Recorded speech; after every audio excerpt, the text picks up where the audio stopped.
नितिन गडकरी की मुसीबतें कम होने के बजाय दिन ब दिन बढ़ती दिख रही हैं। अब खुलासा हुआ है कि गडकरी की कंपनी पूर्ति पावर एंड शुगर में पैसा लगाने वाली 18 कंपनियों में न सिर्फ उनकी पत्नी कंचन, उनके बेटे सारंग और निखिल, भांजे संदीप, पूर्ति के वाइस चेयरमैन जय कुमार वर्मा और ड्राइवर मनोहर पंत से शेयर होल्डर थे, बल्कि डायरेक्टर भी थे। इन 18 कंपनियों ने पूर्ति पावर एंड शुगर के अलावा पूर्ति and Mahatma sugar and power में भी पैसा लगाया है।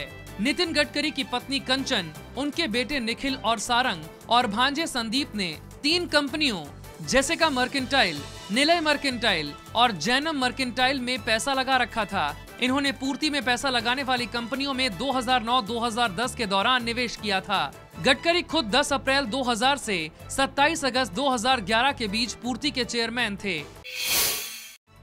गुजरात में बीजेपी के मुख्यमंत्री नरेंद्र मोदी हैट्रिक लगा सकते हैं।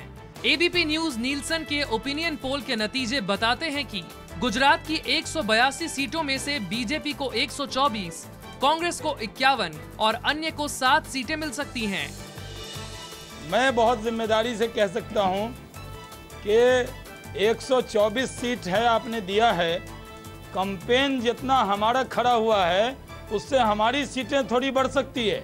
इनकी तो हालत ये है कि इन्होंने कैंडिडेट अनाउंस किया और 52 कैंडिडेट वापस ले लिया, तो इनकी क्या तैयारी है? चुनाव के वक्त बहुत फर्क पड़ता है। अब तो अभी और फर्क पड़ेगा, क्योंकि जैसे जैसे कैंडिडेट मैदान में आएंगे उनका अलग समीकरण बनता है। एक्चुअली कैंडिडेट डिक्लेयर होने के बाद जो सर्वे होते हैं वो ज़्यादा एक्यूरेट होते हैं, इसलिए अभी आप कैंडिडेट के डिक्लेरेशन के बाद बहुत फर्क पड़ेगा, आप देखिएगा।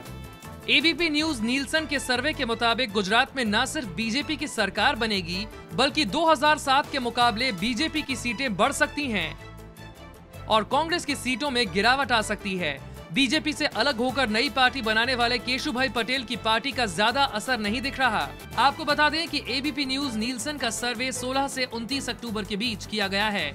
91 सीटों के वोटरों की राय ली गई है और कुल 16,384 वोटरों ने अपनी पसंद बताई है। मिस्र में राष्ट्रपति मोहम्मद मोर्सी के खिलाफ प्रदर्शन तेज होते जा रहे हैं। सैकड़ों लोग काहिरा के तहरीर चौक पर जमा हो गए और मोर्सी के खिलाफ धरना दे रहे हैं।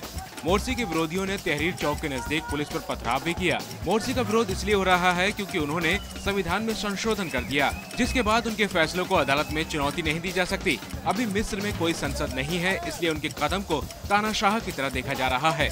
मोर्सी के फैसलों का असर तब तक रहेगा जब तक कि मिस्र में संविधान नहीं बन जाता। मोर्सी इसी साल राष्ट्रपति बने हैं।